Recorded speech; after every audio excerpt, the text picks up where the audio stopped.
Next है जी chapter number 12, ये है पावर।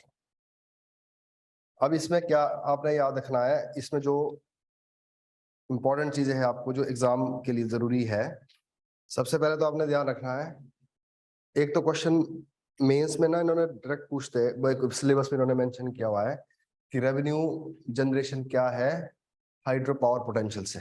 एक तो उस पर क्वेश्चन आता है, तो उसमें अपने सब कुछ देखना है कि रेवेन्यू का देखो मैं मोटा मोटा आइडिया होना चाहिए, बट आपको एरिया पता होना चाहिए। जैसे जो हमारे बड़े हाइडल प्रोजेक्ट्स है, फिर हिम ऊर्जा के अंदर आते हैं, है ना। और उसके बाद डिवीजन कुछ इस तरह का है, कुछ गवर्नमेंट के पास है, कुछ स्टेट ओन्ड है, कुछ जॉइंट वेंचर है, कुछ प्राइवेट है। तो इस तरह से अलग अलग देखने हमने। और एक क्वेश्चन इसमें बनता है कि आजकल क्या देखो ना, जो गवर्नमेंट के होते हैं ना, गवर्नमेंट के 3 तरह के प्रोजेक्ट होते हैं। एक तो होता है कि जो ऑपरेशन में आ चुका है नया प्रोजेक्ट, जो कभी जिसके ऊपर काम चला था, अब उसका काम कंप्लीट होकर उसने काम करना स्टार्ट कर दिया है। और दूसरा आता है ऐसे जो अभी ऑपरेशन में आने वाले, जो कमीशन में भी आने वाले हैं। और तीसरा ये है कि जो जिनको भी सिर्फ अनाउंसमेंट किया हुआ है कि यहाँ पे हाइडल प्रोजेक्ट लगना है, तो 2-3 कैटेगरी होती है। फिर अगला हमारे पास यह है हिमाचल प्रदेश जो इलेक्ट्रिसिटी बोर्ड है ना, हिम ऊर्जा वाला अलग है और ट्रांसमिशन वाला अलग है, Himachal Pradesh power corporation limited अलग है। तो उनके कहाँ कहाँ काम चले हुए, क्या क्या उन्होंने प्रोजेक्ट ले रखे हैं, तो ऐसे इसमें क्वेश्चन बनता है। ठीक है, तो अब देखिए शुरू से देखना, तो जैसे मैं कल भी बता रहा था आपको, 20% जो इलेक्ट्रिसिटी हाइड्रो से बनती है उसकी जो पोटेंशियल है वो हिमाचल प्रदेश के पास है। और हम देखते हैं कि हिमाचल में 5 पेरिनियल रिवर है ना, और जिसकी जो कैपेसिटी है वो है 27,436, एग्जैक्ट फिगर याद रखनी है आपने ये। और जिसमें से भी हार्नेस कितना कर पा रहे हम, 10,519, out of which only 7.6% is under the control of HP government. सिर्फ 7.6% ही है हिमाचल गवर्नमेंट के पास, बाकी किसके पास है, rest is exploited by central government और अदर स्टेट है। अब कई बार इसका ना परसेंटेज पूछता है कि ये कितना परसेंटेज, करीब करीब 38% होता है, साथ में लिख के रखना इसको, 38%। Industry consume the highest proportion of electricity, अगर कंजम्पशन की बात करें तो इंडस्ट्री के पास सबसे ज्यादा आएगा। और हमारे पास एक डायरेक्टरेट ऑफ एनर्जी, तो जो डायरेक्टरेट ऑफ एनर्जी है वो 2009 में बना था। तो जो मैक्सिमम काम करता है, देखो डायरेक्टरेट का काम क्या होता है कि जो भी नई नई पॉलिसी आती है, जो नए नए ऑर्डर आते हैं, उनको इफेक्टिवली इंप्लीमेंट करना। किस दिशा में, director of energy the nodal office department multiple project power and government of Himachal Pradesh. तो it strive to provide efficient and timely coordination with all power utilities. तो ये एफिशिएंट एंड टाइमली कोऑर्डिनेशन। अब इसमें क्या हो रहा है, access the allocation of hydro electric project with capacity. अगर किसी को एलोकेट करना है 5 मेगावाट तक का हाइडल प्रोजेक्ट, तो उसमें भी काम करेगा।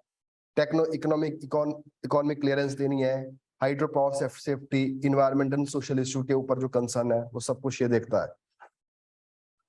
Management of local area development fund की बात करता है ये, उसको भी मैनेज करेगा। Local area development fund, quality control, management of power flow, है ना। तो जितने भी मल्टीटास्क है ना, ये सारे ये देखता है। और प्राइवेट को अगर जो प्राइवेट जो बनाते हैं बिजली, उनको प्रोजेक्ट आगे असाइन करना है, वो भी यही देखेगा। Implementation of energy conservation activity in the state, और डैम सेफ्टी के लिए काम करता है। तो देखो प्री में तो कोई इसमें खास क्वेश्चन बनेगा नहीं। और हाँ, ये बन सकता है कि डायरेक्टरेट ऑफ एनर्जी कब आया था, है ना। और बाकी देखो काम तो लग ही रहा है पता। हाँ, कई बार पूछ भी लेते हैं कि जैसे डैम सेफ्टी ऑर्गेनाइजेशन की कौन देख रेख करता है, तो ये भी ये देखता है इसका। फिर है जी capacity addition, 2 project was aggregated. मतलब ये बोल देखो ना, इसमें कुछ नहीं करना, आप जो नीचे वाले में पॉइंट बता रहा हूँ आपको, इसमें जो प्री के देखो, मेंस के लिए तो हम इतनी डिटेल याद कर नहीं सकते। प्री के लिए आपको कुछ प्रोजेक्ट के नाम याद रखना है, कहाँ पे लग रहा है, क्योंकि नए प्रोजेक्ट है ये। अब ये हो रहा है कि 2 प्रोजेक्ट यहाँ पे, एक है राजपुर में है 9.9 मेगावाट का, 9 मेगावाट, ये है डिस्ट्रिक्ट शिमला में। एक है आनी में, ये कहाँ पे, डिस्ट्रिक्ट कुल्लू में। 2 पावर प्रोजेक्ट और है, एक है 49.6 मेगावाट का, यह है लमदंग और ये कांगड़ा में है, और एक है सिल्टी मसरांग, ये डिस्ट्रिक्ट किन्नौर में है। तो ये दो तो बनकर तैयार हो गए, और जो दो लास्ट वाले बताए, एक ये लमदंग वाला, एक ये सिल्टी वाला, ये कब तक बनने हैं? 2023 में। तो ये क्या हो गया? कैपेसिटी एडिशन, मतलब इनकी कैपेसिटी एडिशन समझते हो ना, इनको उनकी कैपेसिटी और बढ़ाने की बात कर रहे हैं। अगर कुछ मेगावाट का तो उसको और बड़ा मेगावाट कर देगा, है ना। अब है जी government power ST entitlement, government of Himachal Pradesh entitlement in projects, मतलब क्या क्या इसकी एक हिसाब से कंट्रोल है। तो इसमें भी कोई बड़ा याद रखने वाला नहीं, ऐसे दे रखा है ये, क्योंकि प्री में कोई ऐसा कोई क्वेश्चन बनता भी नहीं वैसे। देखो ये क्या बोल रहा है कि सेंट्रल सेक्टर स्टेशन कितना है? 558 megawatt, 8 project. State sector project 59 megawatt, 10 project. Share generation project 28, 2 project. ऐसे से कर करके कितने टोटल हो गया है? 915 मेगावाट और 89 project. Equity power 438 megawatt, 2 project. तो टोटल सेलेबल पावर कितनी है?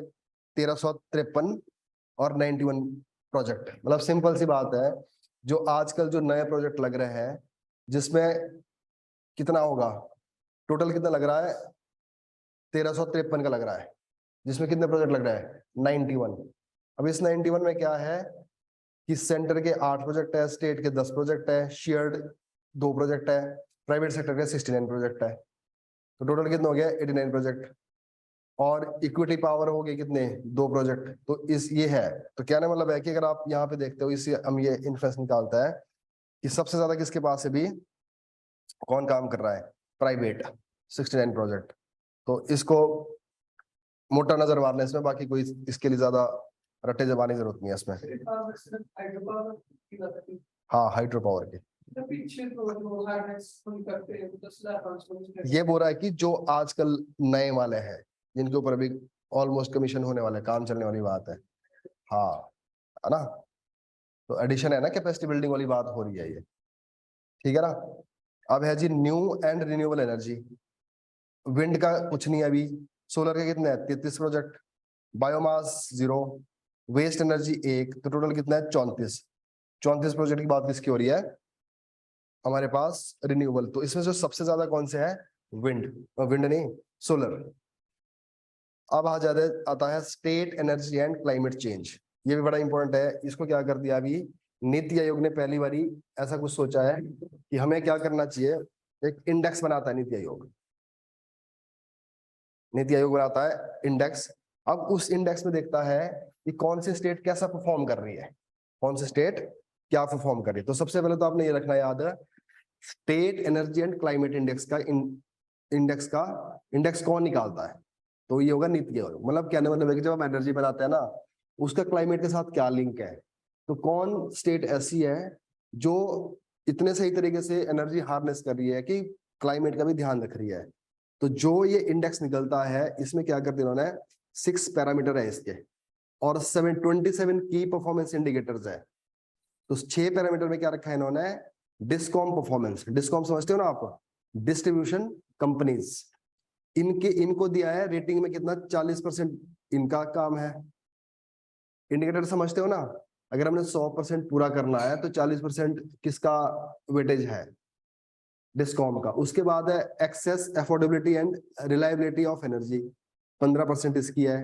क्लीन एनर्जी इनिशिएटिव 15% इसकी है। Energy efficiency 6%, environmental sustainability 12% and new initiative 12%। तो जो सबसे ज्यादा बात की गई किसकी? डिस्कॉम परफॉर्मेंस की। मैंने बताया ना आपको, डिस्कॉम परफॉर्मेंस का बहुत बड़ा मैटर करता है, क्योंकि देखो डिस्कॉम के इतने बड़े काम है यहाँ पे। एक तो वो लोगों तक पहुंचाती है, इंडस्ट्री तक पहुंचाती है, और वहां से पैसा कलेक्ट करती है। और डिस्कॉम का प्रॉब्लम ये भी रहा है कि इनका बहुत सारा एनपी भी बढ़ा हुआ है। तो इसलिए सरकार ये चाहती है कि जो डिस्कॉम कंपनी है ना, वो बड़ी इफेक्टिव होनी चाहिए। कई बार ऐसे भी तो हमने एनर्जी हम जनरेट तो कर देता है ना, जनरेट तो हो गई। अब डिस्ट्रीब्यूशन कंपनी प्रॉपरली ना डिस्ट्रीब्यूट कर पाई, ना वहां से रेवेन्यू जनरेट कर पाई, तो उसने सबसे ज्यादा वेटेज किसको दी गई है? डिस्कॉम को। और ये नीति आयोग निकालता है ना, एनर्जी कंजप्शन, एनर्जी, सब कुछ ये सारे डाटा यहाँ पे दे दिया। अब ये बोल रहा है कि जो टॉप 3 स्टेट है वो है पंजाब, हरियाणा एंड उत्तराखंड। तो अब देखो अगर प्री में क्वेश्चन पूछेगा ना तो पंजाब हम कर नहीं सकते, हमको लगता है पंजाब नहीं हो सकता, क्योंकि पंजाब थोड़ा इंडेक्स में कई बार ऐसी चीजों में गिर जाता है। तो पंजाब, हरियाणा, उत्तराखंड 3 पोजीशन पे है। तो उत्तराखंड देखो बड़ा कॉन्स्टेंट बड़ा सही चला है जगह पे। और हिमाचल की रैंकिंग कितनी है? 7। हिमाचल की 7 है। ये प्री के लिए बड़ा एक्सपेक्टेड क्वेश्चन है। और सेकंड है स्पेशल कैटेगरी स्टेटस के अंदर, जो स्पेशल कैटेगरी स्टेटस की स्टेट है 11 स्टेट में आता है इसका सेकंड पोजीशन। नेक्स्ट है Himachal Pradesh state electricity board. अब देखो इसका वैसे तो मेन पर्पस क्या है? For the supply of uninterrupted and quality power. तो इसका मतलब क्या हुआ? हिमाचल में ये भी एक डिस्कॉम है, बट आज तक हम इसको पूरी तरह से डिस्कॉम नहीं है, क्योंकि अभी यही मेनली जनरेटिव यही करती है एनर्जी को। तो HPSEBL generated 203.61 megawatt from its own power house in the state. जो इससे खुद के पावर हाउस है वहां से 2203 मेगावाट ही जनरेट करती है। और सबसे ज्यादा जो HPSEBL है वो काम करती है कहां पे? मंडी डिस्ट्रिक्ट पे। और उसके बाद है किन्नौर में। अगर जो HPSEBL की जो सबसे ज्यादा जनरेशन है इलेक्ट्रिसिटी को कहां से है? मंडी से, and then followed by Kinnaur. Hydro electric generation. अब इसके 27 hydro electric plant with a total installation capacity of 489 megawatt are operational, है ना? ये याद रखना, ये है जनरेटेड मिलियन यूनिट्स है ये, समझ रहे हो? अलग अलग डाटा है। ऊपर की बात करिए यूनिट्स की, नीचे बात की गई किसकी? मेगावाट की। ठीक है जी। वन प्रोजेक्ट हूल स्टेज। अब ये याद रखना, ये क्वेश्चन प्री के लिए एक्सपेक्टेड है। हूल रिवर कहां पे है? मंडी में। 100 मेगावाट का है ये, और इसको कौन चला रहा है? Beas valley power corporation limited. और VPCL है ना, ये है सब्सिडरी कंपनी ऑफ HPSCBL की। समझ गया जी बात? ये भी क्वेश्चन प्री बनता है। तो हूल के ऊपर कौन काम कर रहा है और कितने मेगावाट का है, और जो काम करने वाली कंपनी है वो क्या प्राइवेट कंपनी है, क्या कोई सरकारी कंपनी है? तो याद रखना, it is subsidiary of Himachal Pradesh, जो कि ऑलरेडी कंपनी है यहाँ पे। 2022-23 में इसको छोड़ दो अब आप, कितना 1936 MU energy has been produced, और अब 200, इसको इतना डाटा को याद रखने की जरूरत नहीं है। अब आता है transmission. Transmission wing of HPSCBL has installed. अब ऐसे बता था, ट्रांसमिशन विंग किसकी? HPSCBL की। Has installed 56 extra high voltage sub station. तो हाई वोल्टेज होता है ना, ट्रांसमिशन जो स्टेशन होते हैं, देखो ना आप जैसे बनाए होते हैं ना, अब उन्हें टावर से बनाया होता है कुछ ऐसा समझ लो, वो ट्रांसमिशन का काम करता है। अब यहाँ भी याद रखना, जो ये दे रखे हैं ये कहाँ कहाँ प्रोजेक्ट है और कितना मेगावाट का है। ये थोड़ा रट्टे मारने वाला काम है। देखो चलो मेगावाट आपको याद रहे ना रहे, पर ये जो ये जगह है ना, ये पता रहना चाहिए कि कहाँ पे है। तो साई कोठी, देवी कोठी एंड हिल, ये तीनों कहाँ पे है? चंबा में। और मेगावाट एक 15, 18, 16, 18 ये मेगावाट है। तो इसमें किसी FCA stage 1 approval has been accorded. इधर वाली बात आपने याद रखनी होगी, रखने नहीं तो जरूरत नहीं है, बट आपको सबसे पहले पता होना चाहिए कि है कहाँ पे। और राइजन कुल्लू में है, न्यू नुगलियन टिक्कर कहाँ और कुथरी कहाँ पे है? शिमला में। लिखना लिख लो साइड में। Himachal Pradesh power corporation limited. अब पावर कॉर्पोरेशन लिमिटेड क्या है? कंपनी है। ये क्या, इसका वैसे मेन काम होना चाहिए जनरेशन में। तो ये 2006 में बनी थी ये, under company act 1956, to plan promote and coordinate all element of hydro electric power production. ये किसमें काम करेगा ज्यादा? प्रोडक्शन में। तो HPPCL अर्नड 12,006.29 करोड़, इतनी इसकी अर्निंग है जी। तो सिलेबस में हमारा लिखा है ना, revenue generation for hydro potential. तो ऐसे ये कुछ कुछ, अब देखो सारा तो हमारे मिलेगा नहीं डाटा कितना कमाते हैं, पर कुछ कुछ आपको कोट करने के लिए हो जाता है इसमें से। अब इसमें भी सेम है। तो जो HPPCL है, जो ऊपर वाले पढ़े उनको कौन रन कर रहा है ना? Himachal Pradesh state electricity board कर रहा है। और ये इनको कौन कर रहा है? HPPCL। तो कई बार पूछ भी लेते हैं ये बात। तो आपने देखना इंटीग्रेटेड काशंग, ये वाला क्वेश्चन बहुत बार पूछ जाता है। ये वाले कितने मेगावाट का है और कहां पर है? और रही बात इधर वाले की, इसको नहीं ज्यादातर पूछते बस। तो हमने देखना है इंटीग्रेटेड काशन कितना है, 243 इनौर में, और दूसरा है सौड़ा कुड्डू शिमला 111। पर इसका याद रखना ये ऑपरेशन में आ चुका है, ये काम करना स्टार्ट कर गया है। सेंज कहाँ पे, कुल्लू में 100 मेगावाट का, तो ये भी कमीशन होने वाला है, 22 में हो गया है, और जनरेटिंग अप टू 2023 तक बस। और ये 100 मेगावाट का है। शोंगटोंग करछम 450 मेगावाट का है, ये मार्च 2026 की याद रखना डेट, ये आने वाला है 26 तक। और रेणुका जी, अब जो रेणुका जी प्रोजेक्ट है ये क्या है, कैबिनेट कमेटी ऑफ, ये पता ना आपको, सेंट्रल गवर्नमेंट काम कर रही है इसके लिए। इसका मकसद क्या है, पानी को कहाँ पे लेकर जाना, दिल्ली जो सिटी है वहां तक जो ड्रिंकिंग वाटर है उसको पहुंचाना है उसका। वैसे देखो तीनों पर्पज है इसके, लोकल एरिया में थोड़ा इरिगेशन का काम भी करेगा, इलेक्ट्रिसिटी बनाएगा, जो इसका प्राइमरी काम है वो है दिल्ली को पानी पहुंचाना। तो ये किसके अंदर आएगा, प्रोजेक्ट अंडर प्रधानमंत्री किसान सिंचाई योजना, एक्सीलरेटेड इरिगेशन बेनिफिट ऑन 15 ये 2021 में ना। तो ये रखना याद किस स्कीम के अंदर आता है, और कैबिनेट कमेटी किसके इसके ऊपर अप्रूवल मिल चुकी है, और कितने मेगावाट का, या 40 मेगावाट का। तो ये इसके ऊपर लगा लो स्टार। और अगर लिखना है आपने ये देखो काशंग काशंग खड्डी होगा शायद, ये कुछ सौड़ा कुटू लिखो उस पे पब्बर पे, सेंज सेंज पे, शोंगटोंग करछम ये कोई सतलुज पे ही होगा, है ना। फिर है हाना प्लॉ, ये मंडी में, ये है ऑन रिवर ब्यास। और एक है नक्थन कुल्लू में, नक्थन तोश वाले एरिया में, ये भी कोई ब्यास की ट्रिब्यूटरी होगी। एक है किंशु मल्टीपर्पज प्रोजेक्ट, ये याद रखना, जो किंशु वाला है ना, निक्तन है 460 का, और किंशु ये क्या है, उत्तराखंड और हिमाचल का जॉइंट वेंचर है, याद रखना ये। और ये है तौस रिवर के ऊपर, आपको पता है ना, सिरमौर वाले एरिया से तौस रिवर जाती है, इधर सिरमौर इधर उत्तराखंड है, उन दोनों के बीच के बॉर्डर पे ये कहीं बन रहा है। ये भी क्वेश्चन एक्सपेक्टेड है, तो इसमें तो इसको देखो ना 2-3 बार आपने देख लेना, इनको याद करने आपने ये। उसके बाद है जी other areas of power development, दो, एक है देखो सोलर पावर वाला, Bairadol solar power project 5 megawatt का है, और कहां पे ये क्वेश्चन अच्छे से पूछ लिया पहले ही, श्री नैना देवी जी मंदिर के पास बिलासपुर में, ये क्वेश्चन पूछा जा चुका है। 150 to 200 megawatt solar power project, HPPCL is in the process of locating appropriate area for the establishment of 150 to 200 megawatt solar power capacity in the state, which will be funded by the World Bank. अब ये भी याद रखना, जो fund आना है यहाँ पे वो आना है वर्ल्ड बैंक में से, ठीक है जी। तो हमने Himachal Pradesh state electricity board, mainly इसका क्या काम था, ट्रांसमिशन, और पावर कॉर्पोरेशन लिमिटेड इसका काम क्या है, जनरेशन।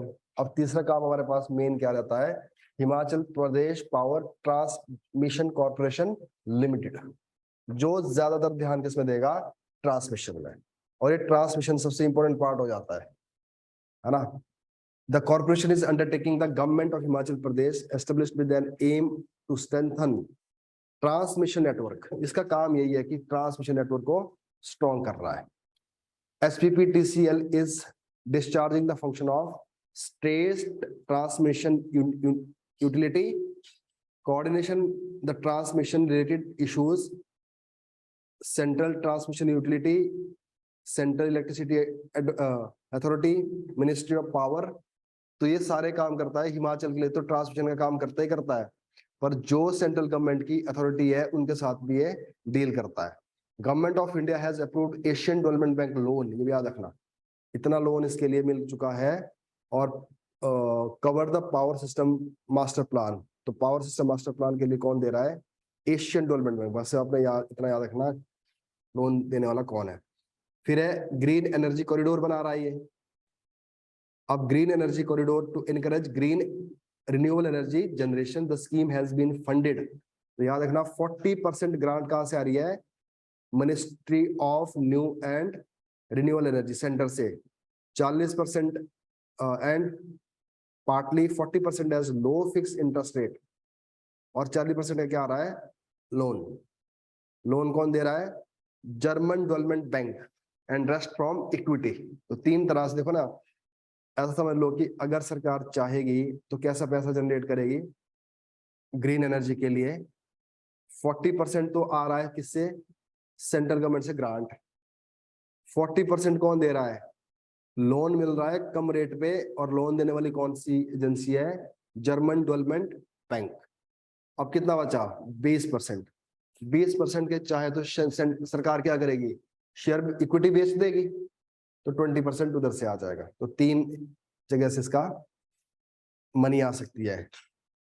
5 प्रोजेक्ट को कमीशन कर दिया गया है, तो कहाँ पे, चंबा, कुल्लू एंड किन्नौर में। तो 11 ट्रांसमिशन प्रोजेक्ट और भी 6 प्रोजेक्ट हैज बीन कमीशन। तो ये भी देख लेना। तो अभी 11 उसको दे रखे हैं, तो ऐसा कुछ क्वेश्चन बनता नहीं है खास। तो मेन क्वेश्चन इसमें ये बनेगा, ये वाला ग्रीन एनर्जी कॉरिडोर के लिए क्या हो रहा है, कितनी कितनी परसेंटेज की बात की गई है ना। और मेंस के लिए आप देख लेना, अगर पूछी इसके बारे में तो क्या क्या काम करती है। अब आता है हिम ऊर्जा।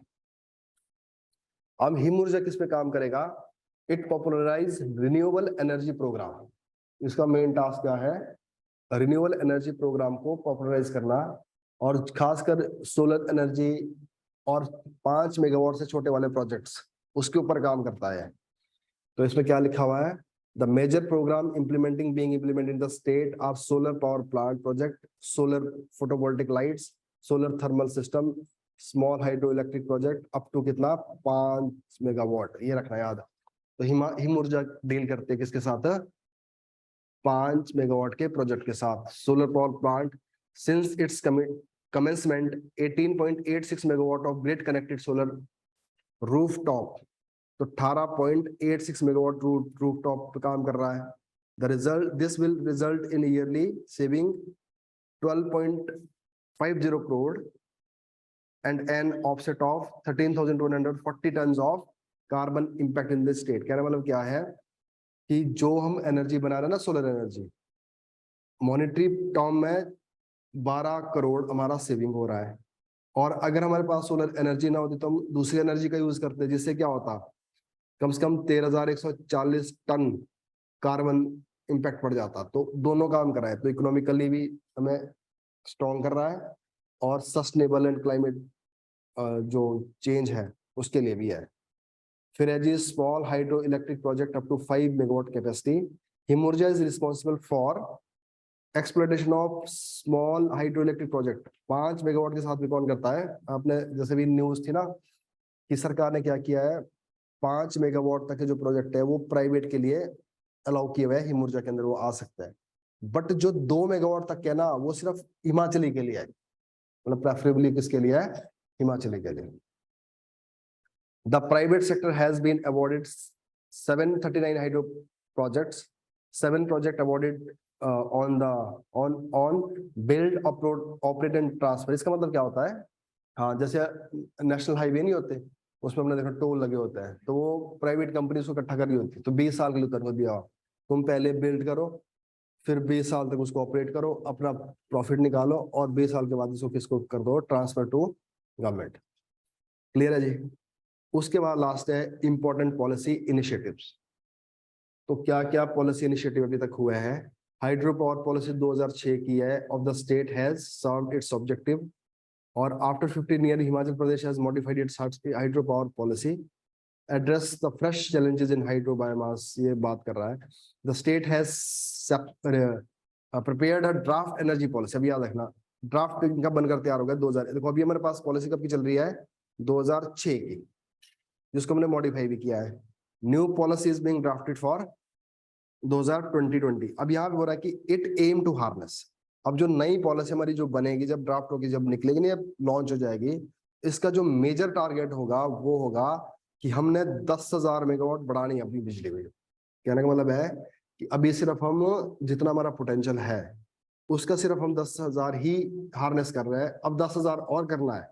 तो कितना करना है हमने, ये याद रखना, प्रीलिम्स के लिए इंपॉर्टेंट क्वेश्चन है। 2030 तक हमें कितना पोटेंशियल हार्नेस करना है? 20,948। क्लियर है जी बात? तो अगर देखो, अगर 10,038% है तो अगला 10,038 और हो जाए, करीब करीब कितना हो गया? 8 दूनी 16, 3 76। मतलब सिंपल सी बात है कि 2030 तक हमको 75% हार्नेस करना है। अब ये होनी चाहिए गवर्नमेंट की पॉलिसी। देखो अब क्या बोल रहे थे हम, बात की हमारी स्टेट के पास क्या है, लोन बहुत ज्यादा चढ़ा हुआ है, तो कहीं ना कहीं हमें लॉन्ग रन के लिए सबसे बड़ा काम ये करना पड़ेगा कि नॉन टैक्स रेवेन्यू का सोर्स बढ़ाना पड़ेगा। चाहे वो टूरिज्म से बढ़ा दो, हाइड्रो से बढ़ा दो, है ना, जैसे हम कल पढ़ रहे थे सिल्वी कल्चर होता है, प्लांट्स वगैरह हो गए, है ना।